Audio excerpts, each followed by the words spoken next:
Assalamualaikum warahmatullahi wabarakatuh.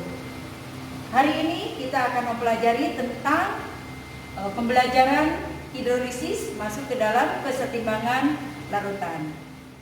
Rumus hidrolisis itu ada OH- bahwa OH- akar KW per Ka kali M dan H+ adalah akar KW per Kb kali M. Di sini OH-nya berarti dia bersifat basa. Mengapa dia OH- bersifat basa tetapi tetapannya adalah Ka? Karena di dalam hidrolisis itu dia yang kuat itu yang akan muncul dalam untuk penentuan pH, tetapi dia yang bereaksi dengan airnya adalah asam lemahnya. Itu pula dengan sebaliknya. Macam-macam hidrolisis itu ada 3 macam. Ada hidrolisis sebagian, yaitu asam lemah ditambah basa kuat, asam kuat ditambah basa lemah. Lalu 2, hidrolisis sempurna, artinya asam lemah ditambah basa lemah. Artinya semua terhidrolisis sempurna. Nah, melihatnya itu hanya dari Ka atau dari Kb-nya untuk menghitung pH. Ketiga adalah hidrolisis total. Itu adalah dari asam kuat dan basa kuat. Kalau hidrolisis total, dalam penghitungan pH-nya itu sama dengan pH-nya adalah netral atau pH sama dengan 7. Karena dia tidak terhidrolisis, tidak bisa terikat dengan air. Oke, marilah kita dengan contoh soal berikut ini. Nomor 1, kita ambil soal dari buku paket penerbit PT Intan Prawira halaman 186 nomor 10.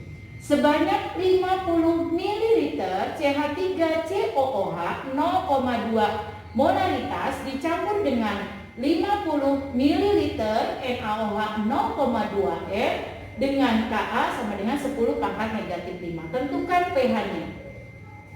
Dari soal ini kita bisa melihat bahwa hidrolisis dilihat dari apa? Lihat angkanya. Untuk volume dengan molaritasnya sama, itulah ciri dari hidrolisis. 50 ml CH3COH, 50 ml NaOH, 0,2 M CH3COH, 0,2 M NaOH. Karena ini ada clue-nya Ka, maka kita ambil adalah dengan OH- sama dengan akar KW per Ka kali M. Gitu. Ya, 1 itu. Kedua, clue keduanya, lihat ini NaOH. NaOH adalah berasal dari basa kuat. Basa kuat maka muncullah OH-. Reaksinya sebagai berikut. Kita jawab. CH3COOH ditambah NaOH menghasilkan CH3COONA. Inilah garamnya plus air. Gitu. Mula-mula bereaksi sisa. Kita masukkan datanya terlebih dahulu. Ini 50 ml dan 0,2 M. Ini 50 ml dan 0,2 M. Setelah kita hitung, dikalikan 50 kali 0,2 adalah 10, 50 kali 0,2 10. Sama, inilah hidrolisis. Karena sama, kita tulis 10, ini 10. Kenapa? Karena ini angka koefisiennya 1, angka koefisiennya 1, angka koefisiennya 1, dan angka koefisiennya 1. Ini 0, ini 0, ini 10, dan ini 10.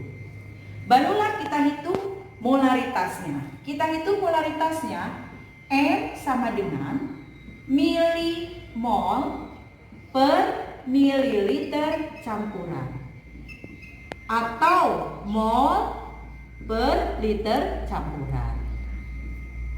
Milimolnya berapa? Ini yang disebut garamnya.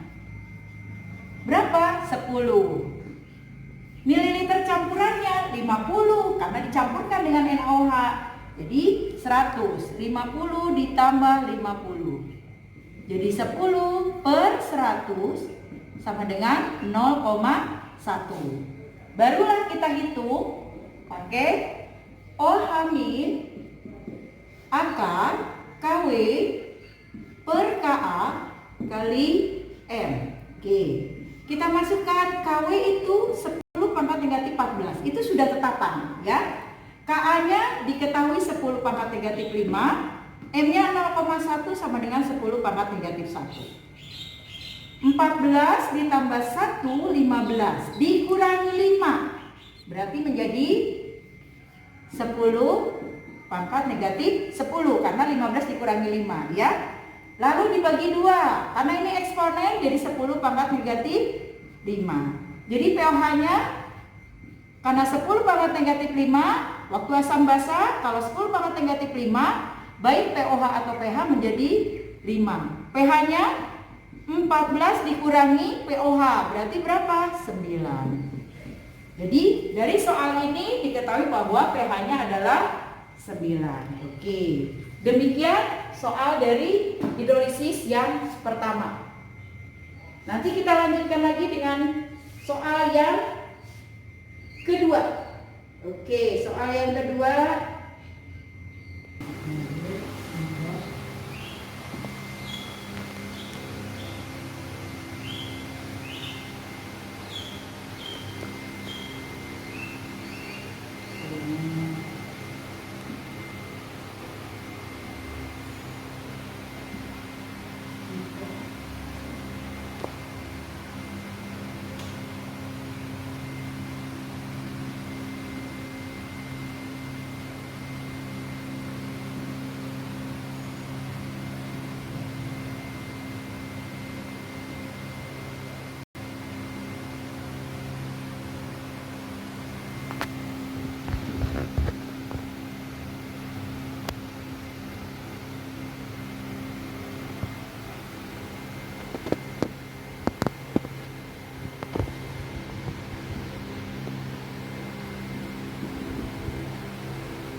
Na 23 C12 O 16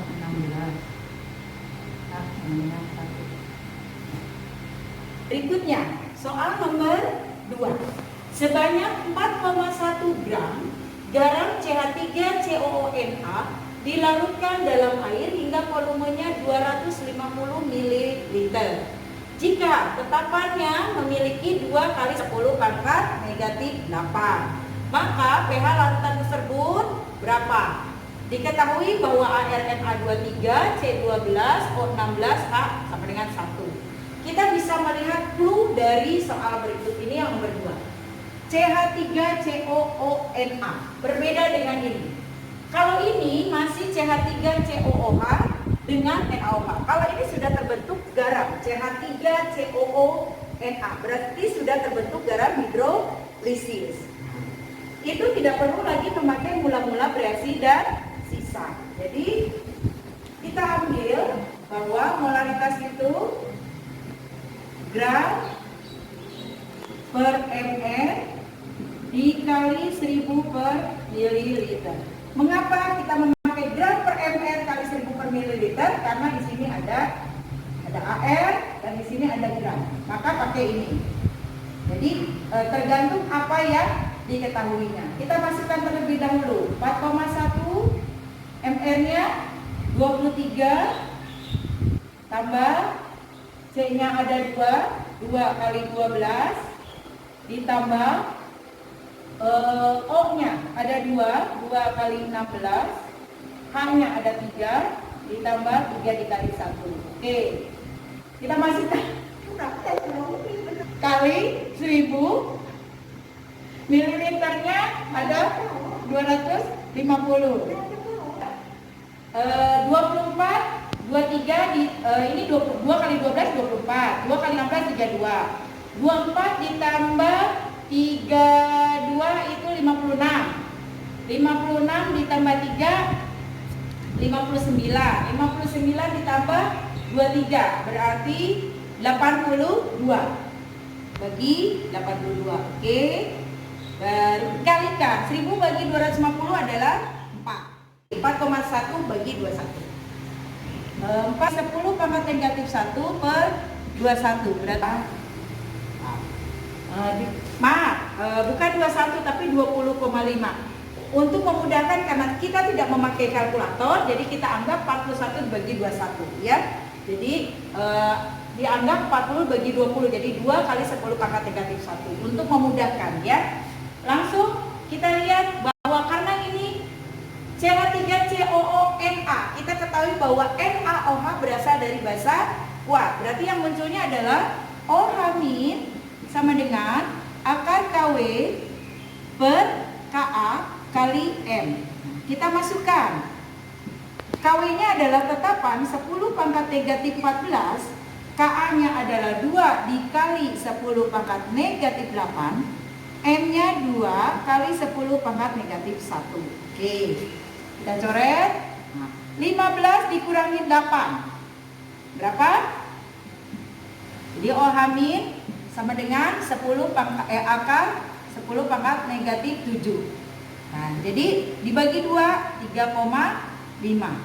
POH karena 10 pangkat negatif 3,5 berarti 3,5. pH-nya sama dengan 10,5 karena 14 dikurangi POH. Jadi sama dengan 10,5.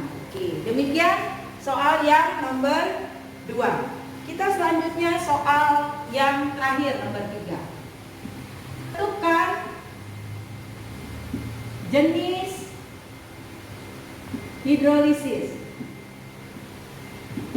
Tentukan jenis hidrolisis. Tadi sudah dijelaskan bahwa ada 3 macam hidrolisis. Tentukan jenis hidrolisis. Yang pertama CH3COONa. Yang kedua NH4 2 kali SO4. Yang ketiga adalah CH3COONH4. Yang keempat adalah NaCl. Oke. Kita jawab. Nomor 1 CH3COONa. Ini CH3COO adalah asam lemak. Ini adalah basa kuat. Jadi termasuk jenis apa? Hidrolisis sebagian. Gitu. Oke. Nah, sekarang yang kedua. Yang kedua NH4 2 kali SO4. Sama, kita putus. Nah, ini adalah basa lemak. Ini asam kuat. Tadi sudah kita sepakati di awal bahwa asam lemak plus basa kuat atau basa lemak plus asam kuat adalah hidrolisis sebagian. Oke. Lalu yang ketiga CH3COONH4. Bahwa kita putuskan kembali. Nah, ini asam lemak. NH4 basa lemak. Asam lemak dengan basa lemak hidrolisis sempurna. Iya, betul.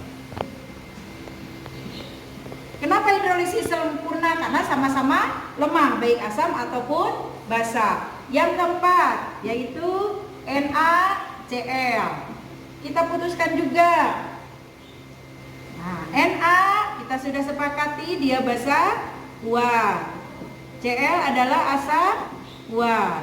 Karena dia sama-sama kuat berarti hidrolisis total atau tidak terhidrolisis. Oke. Nah, misalnya ditanyakan berapa sih pH-nya gitu ya. Nah, asam lemak basa kuat. Kita lihat yang kuatnya pastinya. Masa kita melihat yang lemah ya? Kita lihat basa kuatnya apa? Yang kuatnya apa? Basa. Berarti pH-nya lebih dari 7. Berarti akan bersifat apa? Basa. Karena lebih dari 7. Terus ini yang kuatnya apa? Asam kuat. Berarti pH-nya akan apa? Kurang dari 7. Bersifat apa? Asam. Nah, kalau ini hidrolisis sempurna, gak ada yang kuat karena sama-sama lemah. Berarti kita hanya melihat Ka atau Kb-nya. Kalau Ka-nya lebih besar dibanding Kb, berarti dia bersifat asam. Kalau Kb-nya lebih besar, berarti dia bersifat basa. Kalau ini tidak terhidrolisis karena sama-sama kuat nih, pakai kekeh gitu ya. Jadi pH-nya sama dengan 7 atau netral gitu. Ya. Oke, demikianlah materi tentang hidrolisis. Sudah dari penjelasan hidrolisis sampai dengan soal nomor 3 macam-macam dari hidrolisis. Demikian pembelajaran tentang hidrolisis. Terima kasih atas perhatiannya. Kami ucapkan semangat